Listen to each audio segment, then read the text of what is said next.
Hey guys, this is Chef Anita and Chef Rama, mother-daughter team. We're back here with our channel teaching you how to make a cilantro chutney. Yes. Right? So Cilantro. So for you lovers who do not love cilantro, we might be able to change your mind, right? This is so good. it is. It's really yummy, and it gets used.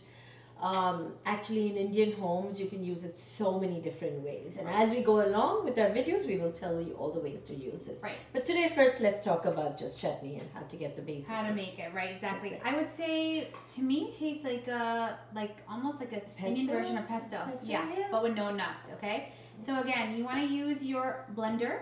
Or can you use a food processor as well? No, because food processor is just going to leave it all lumpy, and you don't want. This is really, you need to have a blender for this. Right. So some kind of this is a Vita, but if you don't have that, a smaller blender will do. Right. Exactly. Okay, so we've got our blender. You're going to squeeze in the lemon. Yes. You want? And we have one bunch of cilantro. Right. Washed really, really well. And we're just going to rough chop it, okay? Don't get too nuts on trying to pick out the leaves off the stem. Because the stems have actually a lot of flavor, and you want to use, in something like this, you want to use the stems. Right. So, good stuff. I'm actually going to heat it right now so you can see. The stems are with the flavor. Sometimes I use the leaves for my garnishing and cooking, and I keep the stems for the chutney. Yeah. So I kind of can get use of both the things. Yeah. So I really save my stems. By the way, this recipe is going to be a staple in your fridge. You can make like a bunch, right? And you keep it in your fridge for and you can even freeze it. It freezes really well. Yeah, you can freeze it. You're just going to want it for everything. Eggs and sandwiches and samosas. I mean, so many things. But learn this one. You could do it with potato pancakes and hash browns. So good. So many things. It's so like spicy and fresh and tart. And of course, the spiciness level can be adjusted to what you want. Right. You don't have to do the amount of spice that we're showing you here today. Right. And we're just about done with this. Lemon had a lot of seeds, so I was trying to get it all out. But here we go, almost done. There we go. And then we've got 2 Thai bird chilies. These are really spicy. You could use really any, if you don't have Thai bird, you could use a jalapeno. This recipe is so forgiving, it will let you use any chili of your taste. Right. Or not at all. If you don't like chilies, do not use it. Right. And we have about 3 dates, 2 to 3 dates. Again, the sweetness depends on how sweet you like it. Yeah. You could substitute it for sugar. You could put in here brown brown sugar. The sugar, the sweet part and the lemon part are both really important in this, right? Because they have to balance out. It. Yes, that's what. And there was a quarter of an onion. Yeah, and it could be white onion. You could do a shallot. Do you get the point? I like the sweet onions nowadays. Yeah. I'm a real fan of those. Yeah, those are really, really good. Okay, ginger, just a knob, about 1/2 inch in thickness, just a rough chop again. It's going right in there. And about 1/2 teaspoon of salt. That's what I have in there. And we'll add more salt as we taste it go along. Perfect. So it's just basically ready. Now all it needs is a good spin in the blender and you're done. You guys, you're going to thank us. I'm telling you, it's going to be that sauce. This also works really good as a marinade, by the way. Yeah, that's a good one then, too. if you're going to marinate meat. But I'm trying to tell them they need to thank us for this already because it's going to be so amazing that you're going to want to just have it in spoonfuls. Okay. Give us a minute.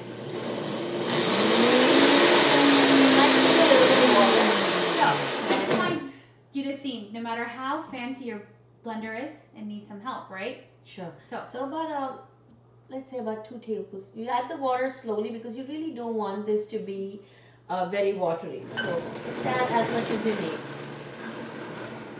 If you need more, we'll add more. I think we need more? We'll need a little bit more, tiny bit more. So just see it, okay? Another tablespoon of water. There we go. That should do it. Right. Now I'm going to turn on higher.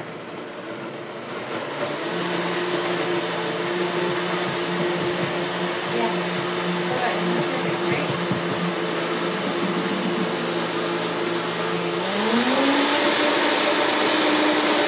Color.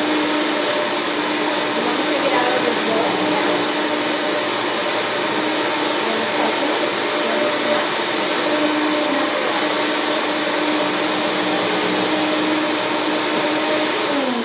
Okay, so here it is.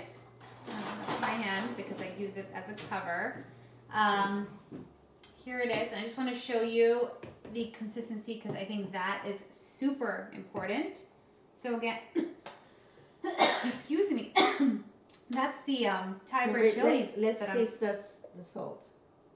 That I got into my throat right now. Yeah, perfect. Perfect. You want to scoop it out? So that's why, as you can see the consistency, we can hold it up and show consistency. Yeah, I'll show you there guys we right go. now. Okay. And you know what I would do?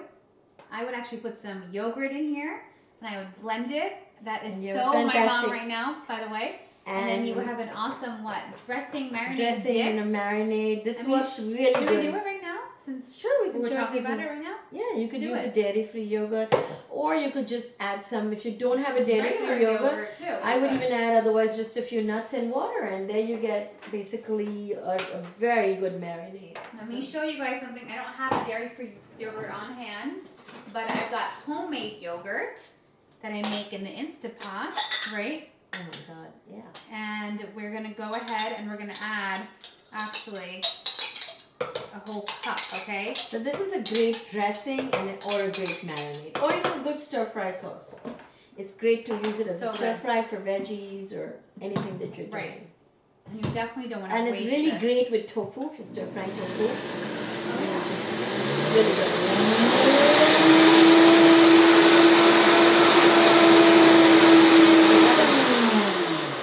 Guess what? We did 2 recipes in one video, unplanned. No This is clue. what happens when Rama and me are together. We can never stop. Yeah, that is that's basically what we do. Look at that. That's such a good amazing dressing. Very good as a dressing. So good. Okay.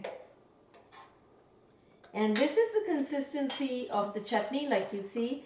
I tried to keep it with less water. You don't want to add too much water because, like I said, we're going to do another recipe, and if you're going to use it in a sandwich, you really want to keep it with as little water as possible. So it's perfect right now, and there's your marinade. There's your, you want to use it as a dressing or a stir-fry liquid. There you go. Whatever you want. Perfect with veggies. Yeah.